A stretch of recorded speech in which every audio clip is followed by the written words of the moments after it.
ടുനെറ്റ് news കാലാവസ്ഥാ വാർത്തയിലേക്ക് സ്വാഗതം. ജൂലൈ മാസം പിന്നിട്ടപ്പോൾ സംസ്ഥാനത്ത് ജൂലൈയിൽ ലഭിക്കേണ്ട മഴയിൽ 13% കുറവെന്ന് കേന്ദ്ര കാലാവസ്ഥാ നിരീക്ഷണ വിഭാഗം. എന്നാൽ ജലസേചന വകുപ്പിന്റെ കണക്ക് പ്രകാരം ജൂലൈയിൽ 6% അധിക മഴയാണ് രേഖപ്പെടുത്തിയിരിക്കുന്നത്. ജൂലൈ 1 മുതൽ 31 വരെ 653.5 മില്ലിമീറ്റർ മഴയാണ് സംസ്ഥാനത്ത് ലഭിക്കേണ്ടത്. കാലാവസ്ഥാ നിരീക്ഷണ വിഭാഗത്തിന്റെ കണക്കിൽ 570.1 മില്ലിമീറ്ററാണ് ലഭിച്ചിരിക്കുന്നത്.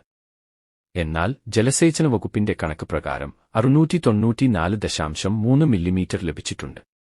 രണ്ടു കണക്ക് പ്രകാരവും സംസ്ഥാനത്ത് ജൂലൈയിൽ ഏറ്റവും കൂടുതൽ അളവിൽ മഴ ലഭിച്ചിരിക്കുന്നത് കണ്ണൂർ, കാസർകോട് ജില്ലകളിലാണ്. ഏറ്റവും കുറഞ്ഞ അളവിൽ ലഭിച്ചത് തിരുവനന്തപുരം ജില്ലയിലും.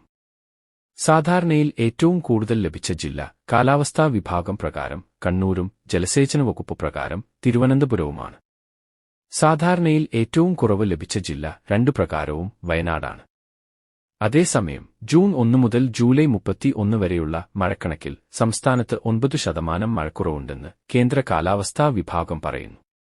ജലസേചന വകുപ്പിന്റെ കണക്ക് പ്രകാരം 4% അധിക മഴ ലഭിച്ചിട്ടുണ്ട്.